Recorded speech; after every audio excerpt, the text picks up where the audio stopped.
There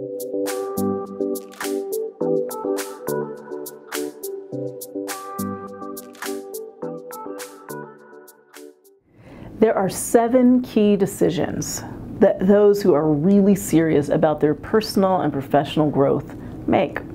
Those 7 key decisions are something I talk about in the introduction when I wrote Successful Women Think Differently, and I'm really excited that they're now included in this new planner that my publisher created that's based on both Successful Women Think Differently and Successful Women Speak Differently. It's simply called the Successful Women Planner. It's available online, it's available in stores.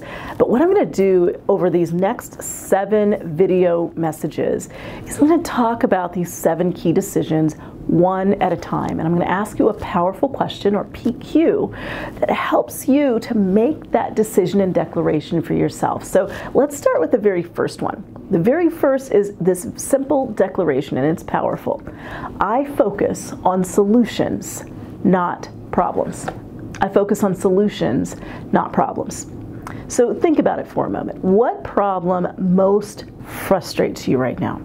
All of us deal with problems. Some are bigger than others. But here's the thing. So many of us can get caught up in the habit of complaining about problems more than we focus our energy on actually solving problems. At work, you might be dealing with a problem, and the tendency may be to rehash the problem, to point fingers of blame and figure out who all was responsible. Or you may find yourself wallowing in self-pity about the challenges that this problem creates for you.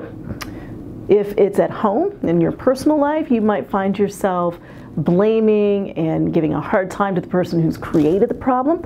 You might make sure that they realize how much trouble this problem is causing you. You might even make sure that they can see exactly how irritated you are by the problem that's been caused.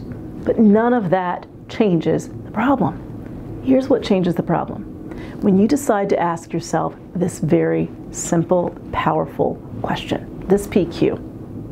What can I do to either resolve this problem or at least reduce the impact of it? What can I do to resolve this problem or at least reduce the impact of it? Now, the second half of that question is really important because sometimes the problem isn't solvable, at least not right now, or maybe it's not solvable by you. Someone else has to solve the problem. But you can reduce the impact of it. So asking yourself that question is about saying, well, what am I in control of that would reduce my stress about this problem, or prevent the problem from happening again, or would allow me to make a request of the person who can do something about this problem? In other words, we look at what we can do, and that focuses us forward, rather than focusing us backwards on who's to blame, what's this all about, why do I always deal with these problems. It puts you in a much more powerful place. When you move from focusing on the problem to focusing on the solution, what you really do is you shift to a more powerful mood and mindset, one that allows you to acknowledge that you can make a choice about how you respond to the problems and challenges that you face.